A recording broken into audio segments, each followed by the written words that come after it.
Passage 4. Listen to part of a lecture in a biology class. The circulatory system. We're going to talk about the circulatory system today, mainly about the circulatory system in humans. As you all probably know, the heart and lungs are part of the body's circulatory system. But there are really three parts: the lungs, which involve the pulmonary circulation, the heart, which is the coronary circulation, and the rest of the system, which is called the systemic circulation. All parts of the system have to function independently so they can all work together. Everyone needs circulation, and good circulation, for life to continue. Think of the circulatory system as a circle. As the blood moves around that circle, it collects new oxygen and disposes of wastes. After the blood gathers new oxygen, the circulation process takes the new oxygenated blood to tissues of the body. The tissues give off waste which collects into the blood cells and is carried away. As the blood travels through body organs, the liver for example, the waste is removed. Then the blood goes back to the lungs for more new oxygen. The circulatory process continues this cycle as long as there is life in the cells, tissues or organism through which it passes. In animals, there are two main types of circulatory systems. First, you need to remember that invertebrates don't have circulatory systems.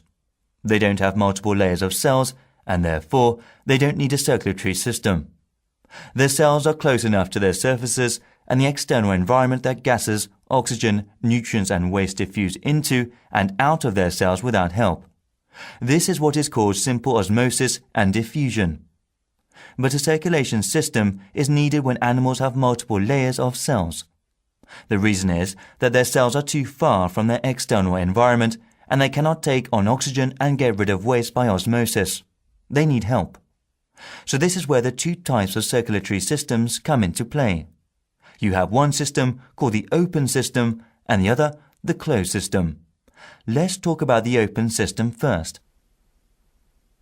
In an open circulatory system, there is not a true heart and there are no capillaries.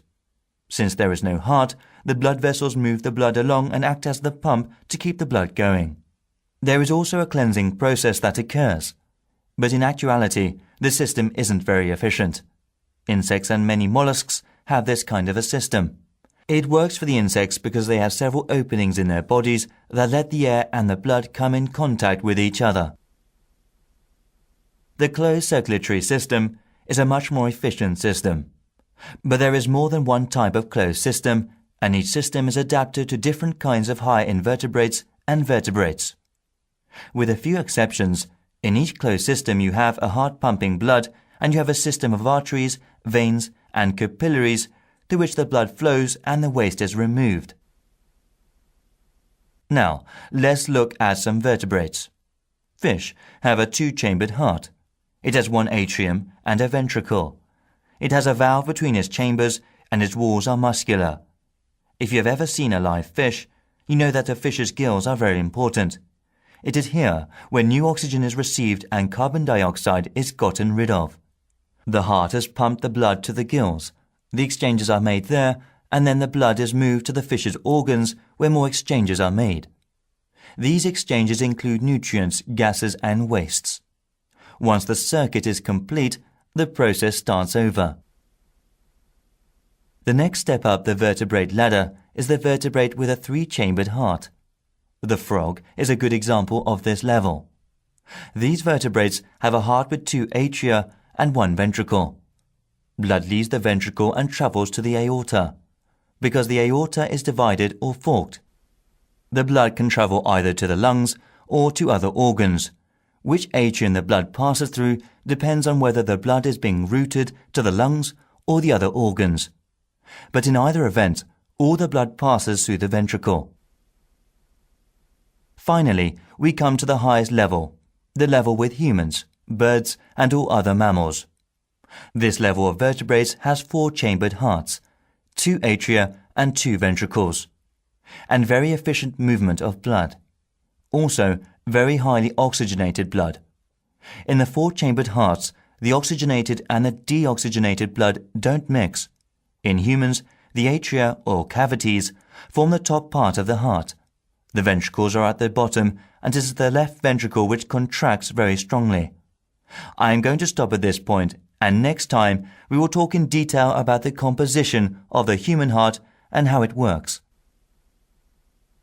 Now get ready to answer the questions. You may use your notes to help you answer. Number 18.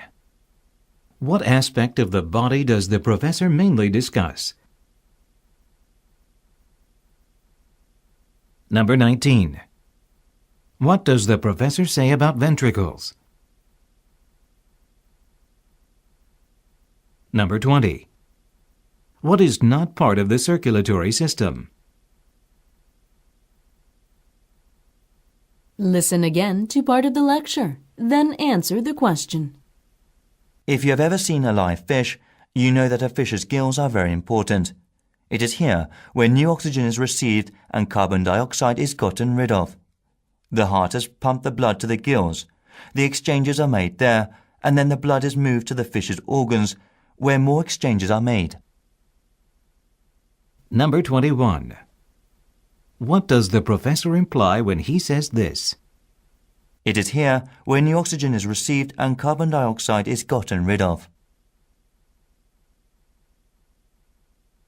Listen again to part of the lecture, then answer the question. Finally, we come to the highest level, the level with humans, birds and all other mammals. This level of vertebrates has 4 chambered hearts, 2 atria and 2 ventricles. Number 22. Why does the professor say this?